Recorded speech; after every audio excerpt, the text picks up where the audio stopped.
So first of all, we had William Proctor, who's not here, who was talking about the devolution of storytelling. And one of the things he said is we're all amateur narratorologists. Then he spoke about fan wikis and how fans are making maps and stuff like that. There was a study done actually a few years ago for Intel in the US on how, as audiences, we engage with stories.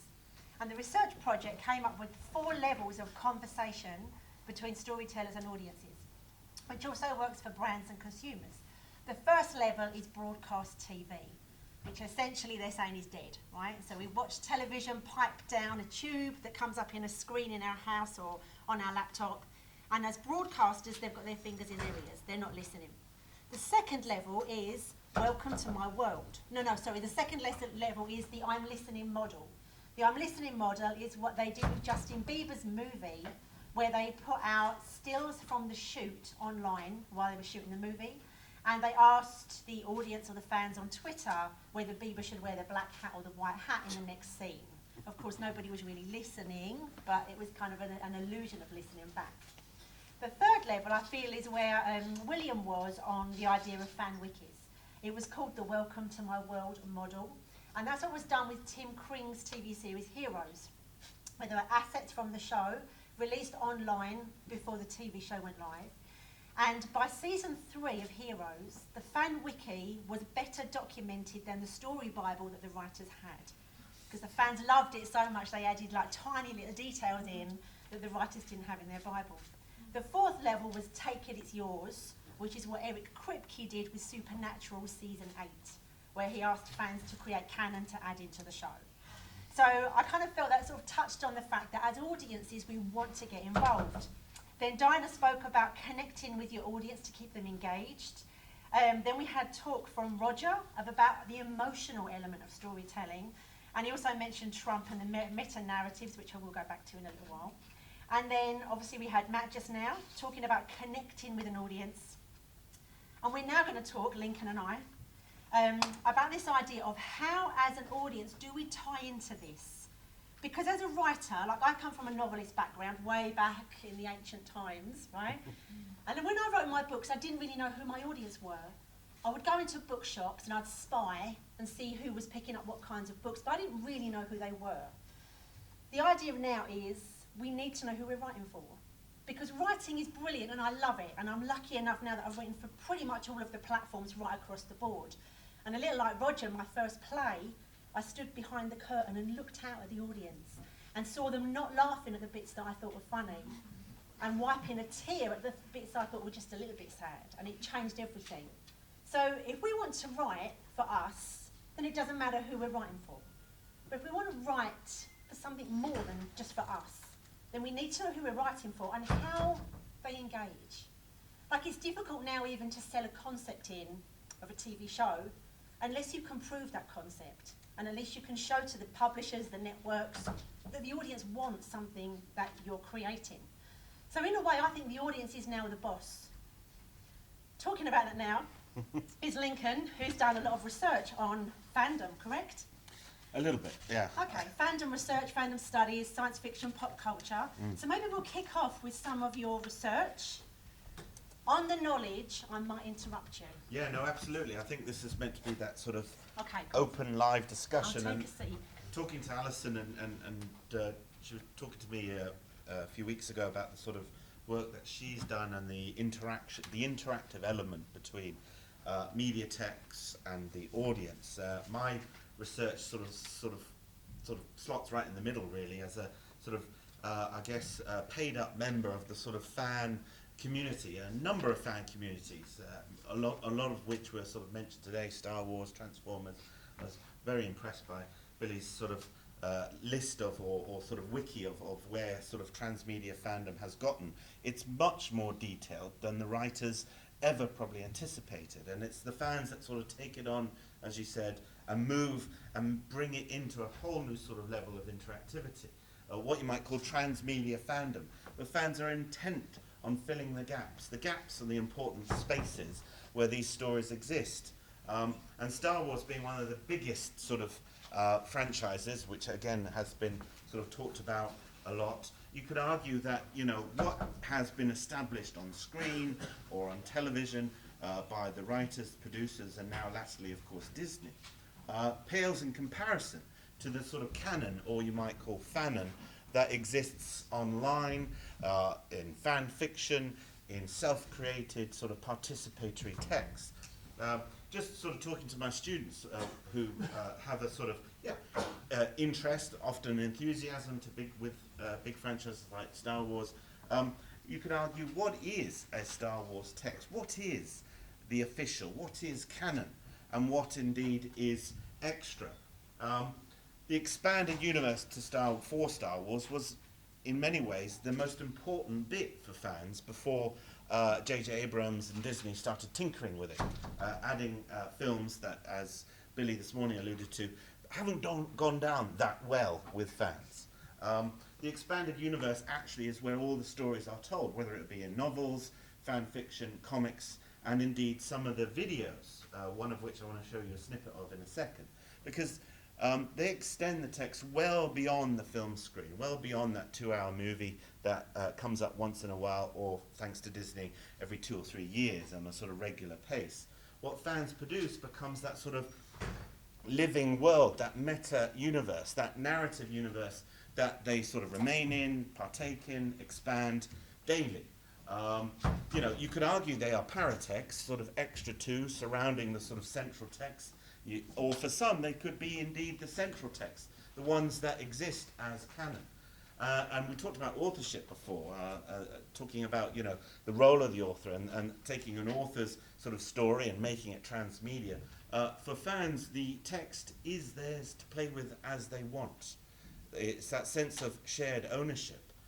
They've lived with it, they've consumed it, they've written into it. So that sort of slippage between who is the author here, you could argue that the fan base is the sort of multiple author of myriad texts, myriad paratexts, videos, etc. And as I said, that creates a different canon, a completely new canon that actually exists well beyond the established one Disney has created and now plumbs very deeply with, thanks to recent The Mandalorian, and everyone loves Baby Yoda. That's all we seem to know about The Mandalorian. There's this cute baby that goes like this a lot. And that's what I'm going to say to my students tomorrow, because I haven't seen it yet. Although John's got a hooky USB with episodes that I'm going to try and sort of watch at some point. At what point does Star Wars become this illicit, illegal bit of content, a bit like the sort of video nasties of the 80s? So you share the sort of USB. Here's The Mandalorian. Shh, here you go. That is shared amongst fans, because we in the UK haven't got Disney Plus officially yet. But we all bloody know about it. Can I say something about that? that? Go on. I think there's something really powerful about the idea of discovered content. Like there's something about that kind of passing it back type thing. And I think that everybody wants our eyeballs, is what I always say. Like everyone wants our attention. Like ads going on the buses that are going by, things that are popping up on our phones. You can't walk down some streets without things pinging on your phone from the stores that are selling stuff. Yeah. And I think that we very much listen to each other now, like as a peer review type thing. So the idea of discovered content, so like if you said something to us now about, you know, well, it's not really out yet, but check this out, I bet we'd all go and check it out. Yeah. Whereas if we walked outside and there's a poster, we'd probably be a little bit blind to it. Sure. Because we're sick of being told what we should look at. We listen to each other more, like as fans as well, don't Well, you indeed, think? and it spreads through word of mouth or through sort of links shared. Exactly. Yeah. And this is how I found what basically has, for me, become the original Star Wars text now.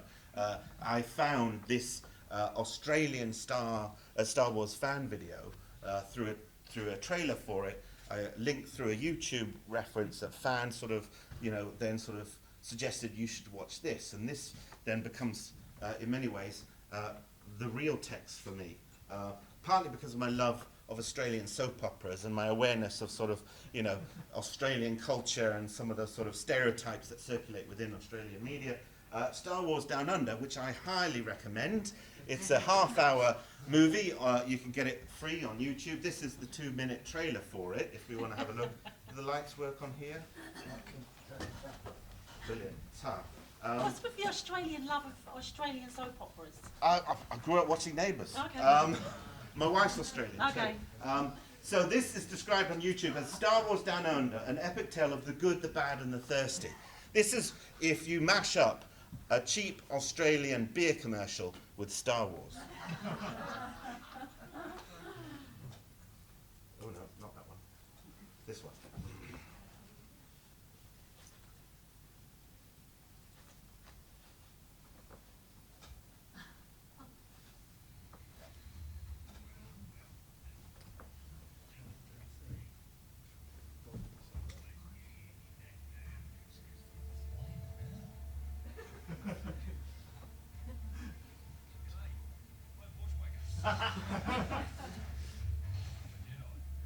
Head off it, mate. Wake up to yourself, man. You've been awake too long. Drongo's taken it all. Like me. We trashed all the pubs and wrapped off with all the amber fluid. No fucking knows what he does it. Let's stop under-rising around, fellas. This bloke's really starting to round me off. I'll tell you what. I know these rebel blokes. You might have rocked up just in time to stick it to Drongo. Yeah, you muggles! We're going into more, mate. You're gonna need more than you do. Then you get off your belt to get us in.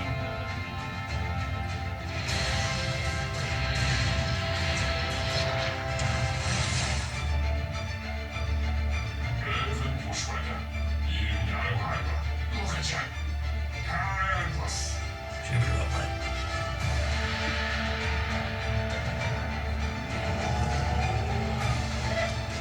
You're a dead set spunk.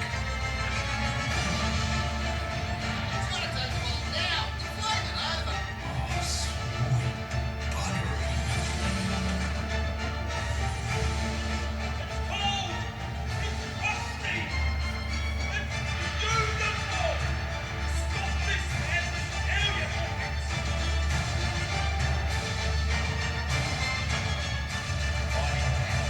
A bloody gutful.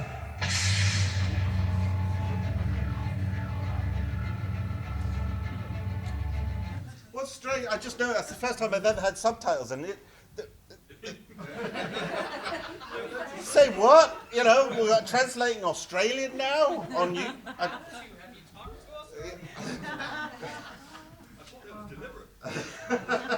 So that just, you know, so we're canon now, you know. We're talking about multiverses this morning and the sort of quantum physics of fandom.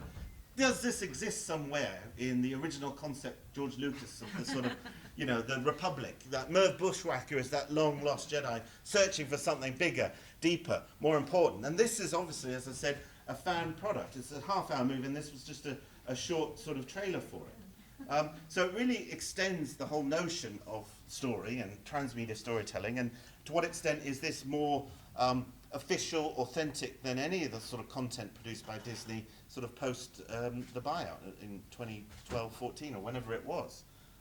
So I think, you know, in terms of sort of canonicity or fanonicity, we've got some interesting sort of transmedia storytelling, you know, helps us open up what stories actually become part of that sort of multi-universe. The fan story now, and the way fans take it, run with it, and explore it. And as you said, people that write this stuff have to be aware about what fans are going to do with it, probably beyond expectation and prediction. And the sort of want to sort of head into the next thing that we're going to talk about, I guess, is the idea of the hero's journey, which we've talked about, where the fan becomes central to that sort of transmedia storytelling, whether it's the sort of content that is produced for them to explore, using online, you know, apps and various things, or indeed placing themselves in the story. Yeah. And I think that there was a question raised to Roger this morning about something going viral. And I loved your answer that was basically quite fundamentally connecting with people on an emotional level. Yeah. Something people can get behind. And if you look at that from the narratives, from the point of view of things like Make America Great Again, Black Lives Matter, the Me Too movement, but equally those narratives have been used for Arab Spring and ISIS. Like they're the same arc, and they've got the same way of bringing people as a collective together. So there's no one hero in those. The narrative shifts and changes, so there's not one central person. Because because if you have one hero in those stories, Ned Stark in Game of Thrones gets killed really quickly. Spoilers. I don't know by now, you need to know. Yeah. But like Ned Stark looked like the hero, didn't he? And then he got killed really quickly, maybe the first or second episode. Yeah.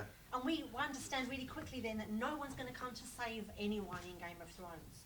And I feel that that runs parallel with those narratives like Black Lives Matter, Me Too, and ISIS. It's a movement of people, and the narrative shifts so much that as an audience, we're a little confused as to what to get behind. Sometimes in a good way, sometimes in not such a good way.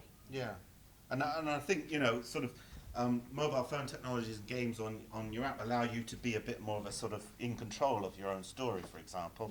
Yeah. Again, if anyone knows me, I always speak from myself and what I'm doing, because I think it's got some interesting sort of connections to sort of real world applications.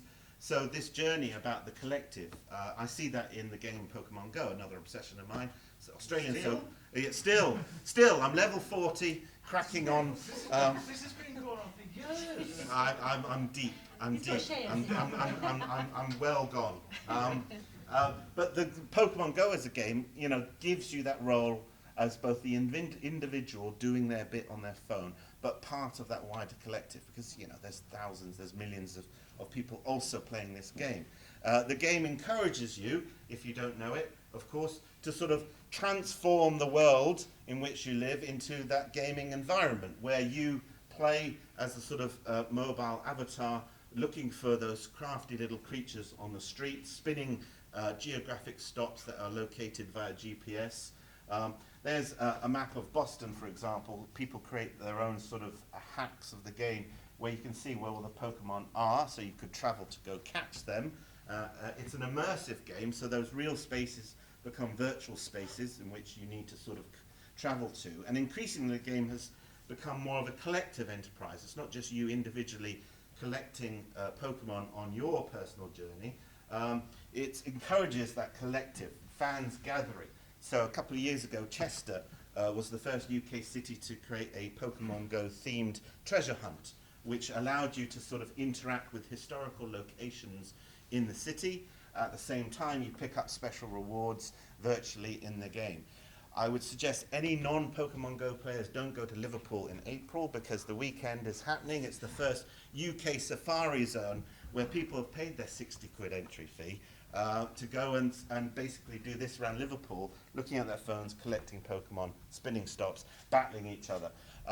So the city, because once you've got your virtual ticket, then the Pokemon will appear on your phone and not someone else's who hasn't paid the entry fee. You're not going into anywhere, you're going into just Liverpool. Liverpool, the city streets, Sefton Park is another sort of place where the fans will congregate. So the streets are transformed. The city is mastered by fans who have never travelled to Liverpool. I've got people on the chats talking about that collective. How many people are going to Liverpool? When are we renting the van? Let's all go up there. Let's invade the north, etc., etc., etc. So all those narratives come up. So the city becomes the fans to control and manipulate. But also, and people have said, of course, it's a game. It's looking for cash. It's looking for you to sort of go deeper and further into the game. I won't say how much I've spent on it. My wife's not here, thankfully. It encourages that community action too. There are sort of agendas that Niantic, the creator of the game, encouraged fans to get involved with their local community. They've had beach cleans, they've had recycling campaigns. So you go along to a specific site to do a job, you'll get a virtual reward. At the same time, you're meeting new people, share the love of the game, and doing something good for the environment or something good for the local community. So the collective, as you said there, is used rather than the individual looking at their phone. It's about getting them outside and joining up with the collective. Is it an exercise in surreptitious data gathering? It can be, yes. I mean, because who owns? Niantic is a company that works with the Pokemon game company, Game Freak, that sort of licensed the. Do you know who owns it? Niantic. I think you all think. Yeah, I wish I did. It's owned by, it's spun out of Alphabet, and the whole thing is an exercise in. Not my talking. Oh, sorry. Yeah. Sorry. Not my talking. With the community standing around. Sorry, I meant the interactions. Sure. Yeah. Oh yeah, but when we're playing on a phone, we're talking about various things. Yeah, right. The community thus grows out of the game, and absolutely the cynicism is there. It's about, you know, that event in Liverpool, for example, it's like, well, here's Niantic all wanting us to go, absolutely spending our cash. But out of that, there's a subversive element of fandom that comes through, where we have people that sort of spoof. They sort of try and sort of strip the data down so they can sort of mold the game to where they want to play, and not being forced into those channels that Niantic are trying to force you to go. Going back to what you're saying about the sort of personal story, clearly Niantic and others are trying to sort of hit the sort of nostalgia button. They are trying to sort of really sort of push the personal here. The player's journey is key to the story experience, but they do play with that sort of nostalgia button. They do want you to sort of immerse yourself in a story that they are clearly creating for you. Here's the marketing for the most recent sort of feature in the game, the buddy system, where you can sort of take AR pictures of your Pokemon as if they're there on the street, interact with them, feed them, etc. So it's sort of taking that sort of gaming element onto the sort of real streets. This is Niantic's advert for that, and I think this is absolutely what we're talking about, the sort of creating the personal to try and engage people.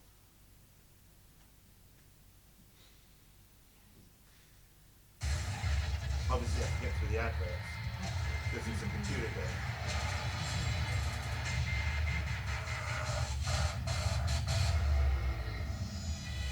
That's not Pokemon. Let's go! That's over there. Ooh, you make me live. Whatever this world can give to me, it's you, you're all I see. Ooh, you make me live now. Ooh, you make me live. You're the best friend, and I want you to know that my feelings are true. I really love you. Oh, you're my best friend.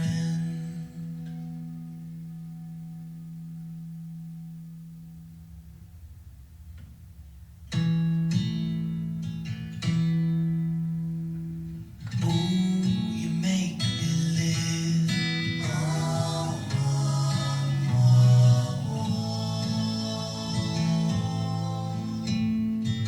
Oh, you're my best friend. Oh, you're my best friend.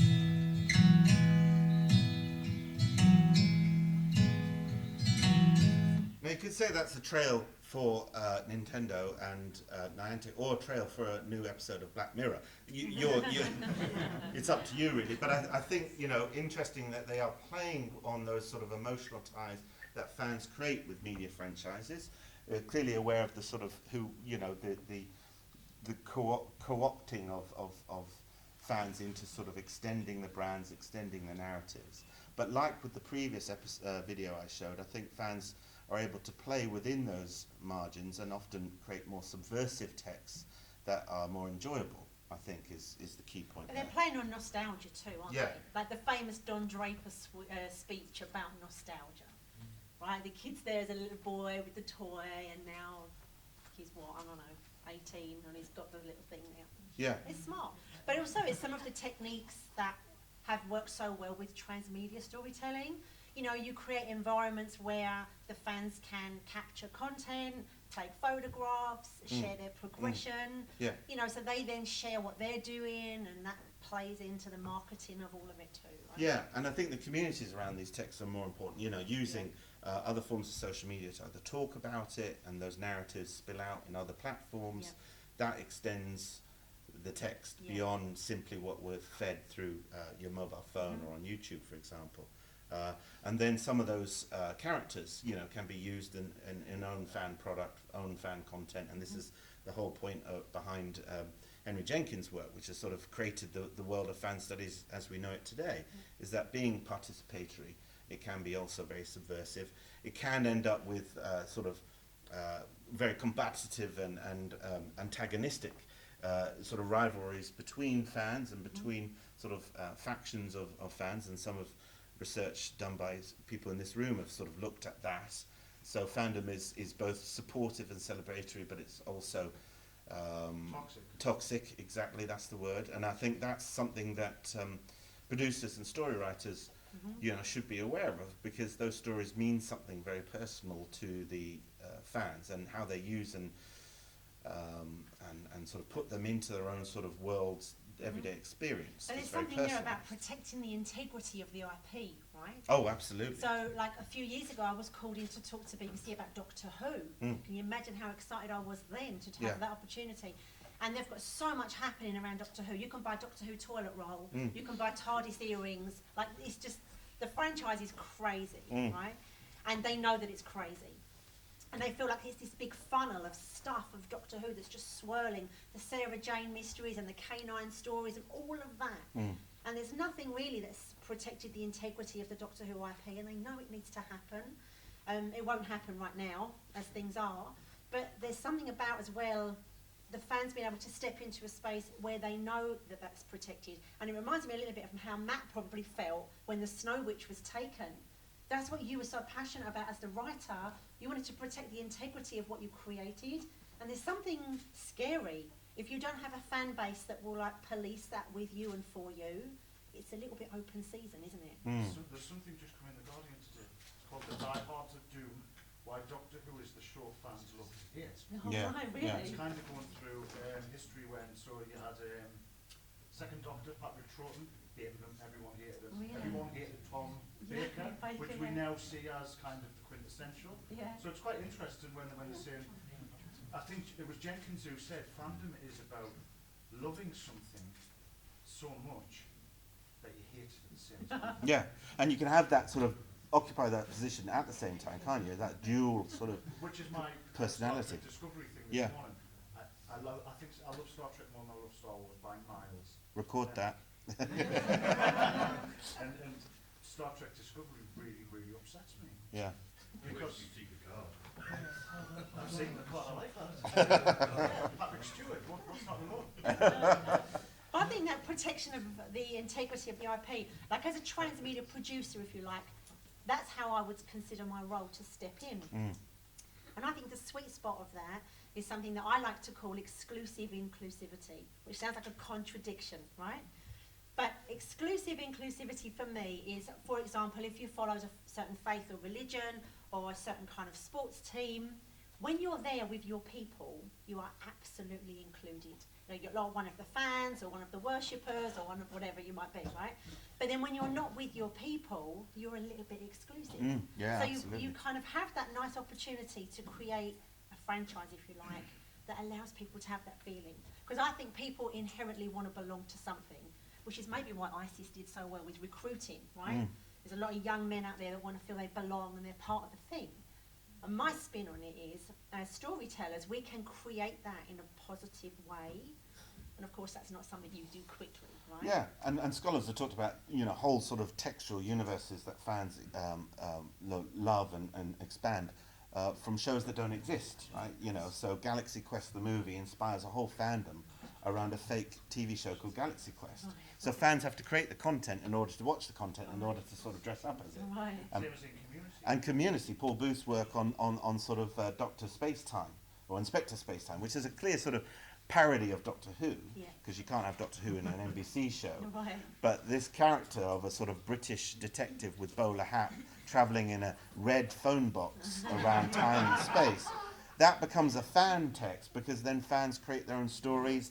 One of the actors who plays them in the show made his own sort of series of YouTube films. BBC sort of sends cease and desist letters because it's but then it gets rebranded and renamed and sort of goes to another part of the web, so they can't be found. And so then people dress up as Inspector Spacetime at a convention. You think, well, who is that? Yeah. Oh, it was a fake character on Community, which is a sort of half-hour sitcom from NBC. So you don't even have to have a text for fans to go, oh, I like that. Yeah. I'll have some of that. Yeah. I'll build it. I'll expand it. I'll cosplay it, and then it becomes a text. Yeah, yeah. Have you ever been involved with cosplay? I often cosplay as a lecturer. Doesn't go so well. It doesn't go so well. No, I think the limit is my Slytherin scarf at a convention. I did wear robes to a lecture once. Not the gown, but Slytherin robes, and they just thought I was an idiot. But some students in the audience, they know, and it's about that sort of intertextuality, it's about the references. Yeah. So some people will understand that and get that. Other people think, well, what's Harry Potter? So, that's my extent. I turned up to a lecture in a Twilight t-shirt. Ooh, controversial. Well, I despise it. Maybe I was being post-ironic. Post-ironic, yeah. Confused about the ironics. But as soon as I walked into the room, the students all just started to piss the pants. Yeah. Laughing their heads off at it. And I was saying, what's funny about this? And it was a lecture on identity, and I was trying to Yeah. make the point. And then the next week I went in with a Taylor Swift t-shirt, same thing happened. Why? But I wasn't being ironic. Yeah. You really mean it? You're a I really fan. loved Taylor. Well, this is it. And I think, when people see that fan identity come through, it Yeah. either can create interrelations and people think, well, I'm like that person. Yeah. Or absolutely, there's like, Yes, I wouldn't be right. with them. And those sort of that tribalism Yeah, comes yeah. through, which could end up in sort of real toxic. So from some of your research, what do you think is the sweet spot, right? We've spoken about the toxicity, Mm. but we've also spoken about the opportunity. Yeah. Like for me, when I look at story, I kind of have three things spiraling around it. I Yeah. have the narrative design, the experience design, and the emotional design. And they're three things that I sort of iteratively try to consider Mm. as I progress through whatever it is I'm doing. Yeah. To figure, like, how do I want people to feel at the end of it? Mm. And I think often as storytellers, we don't figure out that part. Yeah. Sometimes when I ask that question, people just say, I want them to feel good. And I go, yeah, that's a bit of a low bar, right? Mm. Do we want them to feel like angry? Do we want them to think they're a bit kind of crappy people? Do we want them to feel empowered? Do we want them to go home and hug their kids? Like, to figure out how do we want them to feel at the end, for me is a little bit of like a design pathway that we work through. But that could equally go wrong because we don't really know, in the way that we don't know how people really see us, right? We all think people see us a certain way, but we never really know. Where's do you think, in terms of your research, is a sweet spot that it's a safe bet? Well, the emotionality is key, I think. If Yeah. you don't really connect with any of the characters, you're not going to follow them. So that's why I disengage with certain franchises and I stick with others because, I see myself in them. A lot of sort of work by Cornel Sanders talks about that sort of narcissistic view of fandom. You see yourself in the text, so it becomes yours. But also, I think in many ways that's why a series like Star Trek works, because if you I've rewatched episodes to try and recreate that feeling I once had. It's not possible, is It's it? not possible because Yeah, that's right. it's because Why it's is it not located. possible? Well, I guess it had to be located in that particular historical context, or an episode of Deep Space Nine. Here's some turn off the cameras. Some personal reflection. So Kira and Odo are having a real intimate, close moment of friendship because Odo thinks she's going to die. Spoiler alert: it's a changeling that's looking like Kira, so trying to extract an emotional reaction out of him. And that resonated with me at the time because I had a particularly emotional sort of conversation with a friend earlier that day, and I just happened to watch that episode, and it's like, oh my God, this is like me 10 minutes ago, or whatever. 10 years later, Right. it doesn't mean the same thing. I remember feeling that way, but it doesn't bring those Right. emotions Okay. through. So I think it has to rely on the sort of context of that first watching. Yes, and we bring ourselves to the story too, all the time, don't Yeah. we? That's what I love about storytelling, is that we can never live, say if we live even to 95, right? We can never have all the experiences that we would want to have. So I think we're always measuring ourselves through story. Would I have done that? Oh my God, I would have done that, and look what happened. There's something that's like endless and timeless about brilliant stories where we see ourselves. And a little bit like music, right? We could hear a song from way back when we were kids and we know all the words of the song. There's something about it that takes us back to a moment and makes us tap into memories and emotions that I think is brilliant. But then when we have the opportunity to create a collective around that, to create fandom around that, it could become this bit of a monster. Yeah, but also create sort of, I guess, false nostalgia. I never grew up listening to Duran Duran or Spandau Ballet. For for me, it was Boxcar Willie and 5 Star. No, was it? Because, well, that's right. There you go. Boxcar Willie, because my dad would have that on in the background, so that's all I would hear. And 5 Star, I don't know why. You know the words, don't you? Probably. And the moves. But only now I'm listening to all those 80s tunes, and because that apparently epitomises the period where I grew up, but I never listened to them in the first place. So it does create a sort of nostalgic response, but one based on a false set of memories, I think. Yes, right. Yeah. Can I ask you a question?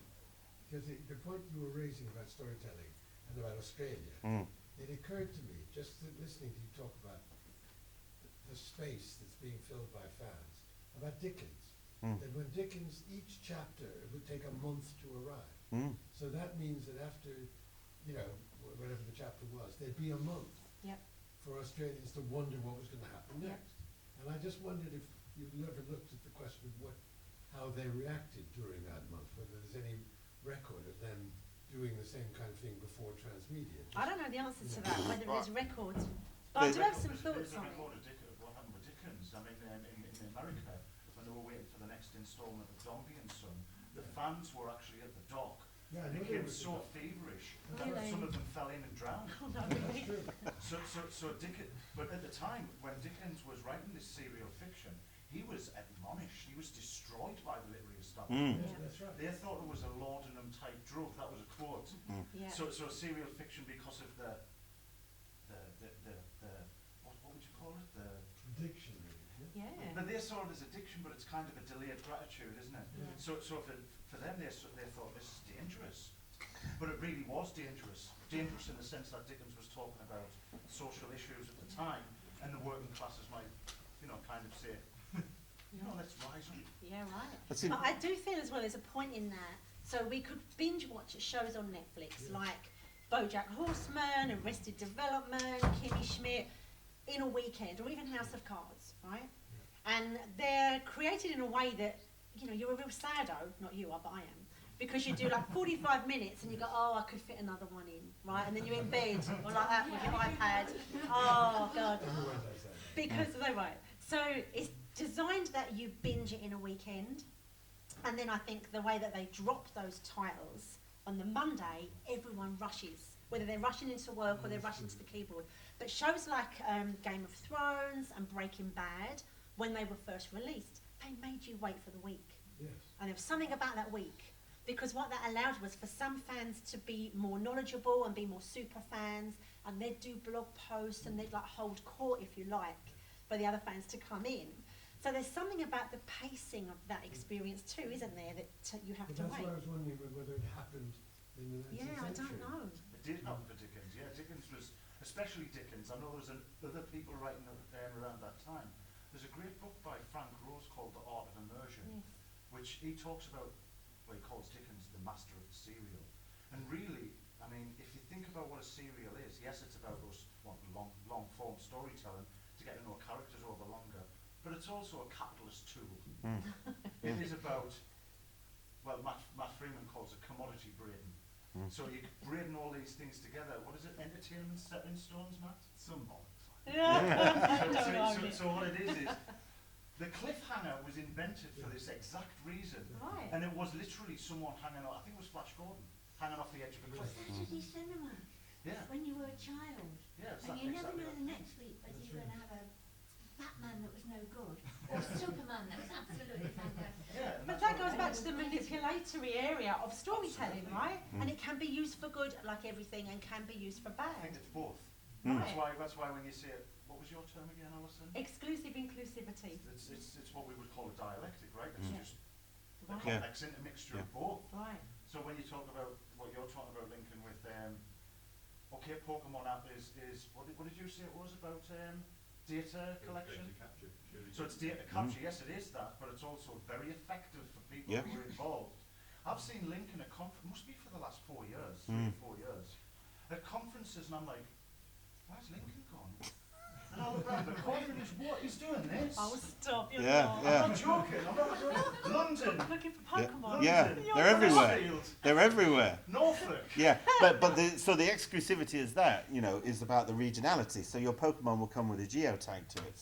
So it's in your collection, and for some competition in fandom, where's your furthest Pokemon from? Australia, Hong Kong, United States, you know. Some people try and get some rare ones. China doesn't have Pokemon Go, but in a certain part of China, on the border with Hong Kong, of course, can get a Pokemon that will say China on it. So that's the ultimate rarity, and you won't trade that. Yeah, well, coronavirus. Places at the same time. Well, this is what spoofers do. So they sit in their living room and do it through GPS hacking, and they never go anywhere. So there's the hierarchy. That's what you call a spoofer. Yeah. So they spoof themselves into other countries, and so there is That's cheating. It is cheating, and other people say, well, Einstein would improve, wouldn't it? That means that they're in two places at once. well, that's it. The temporality is completely, out the window, Spatiality as well. and spatiality. But the platforms are interesting, like you're saying. Things can be binge watched immediately.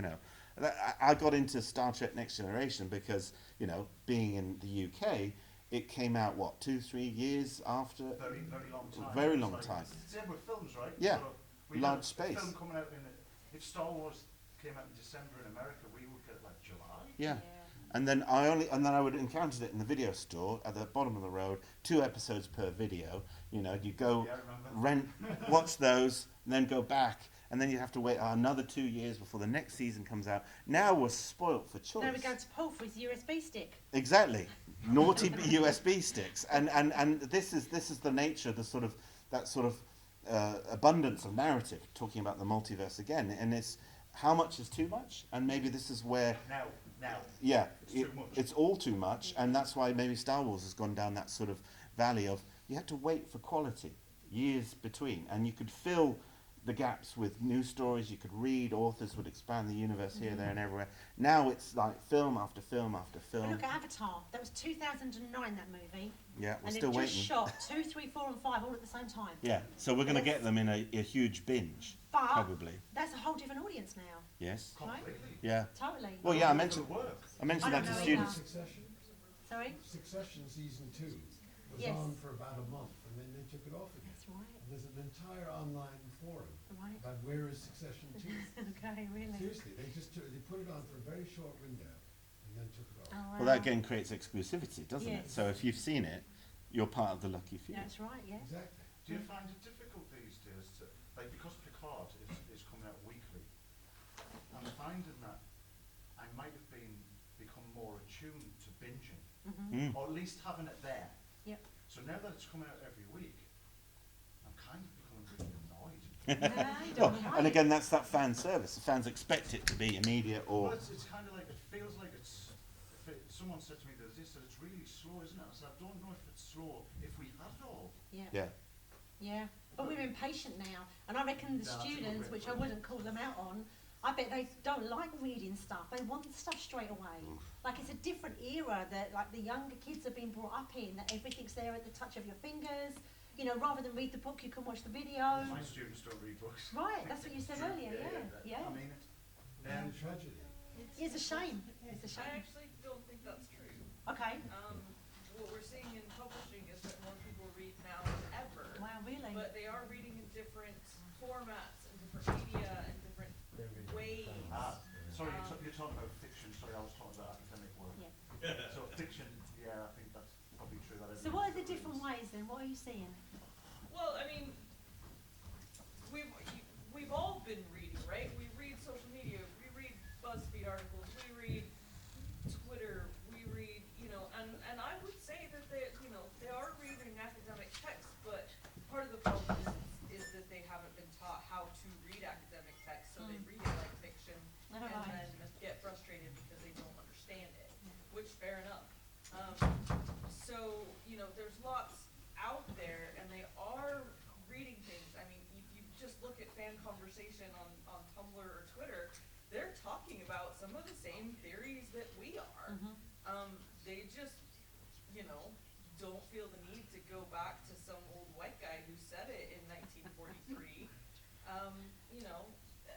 Which fair enough, they're not academics, so they don't have to. Yeah. But there is a sense of something that's immediate now. Like everything's at the end of our fingertips, right?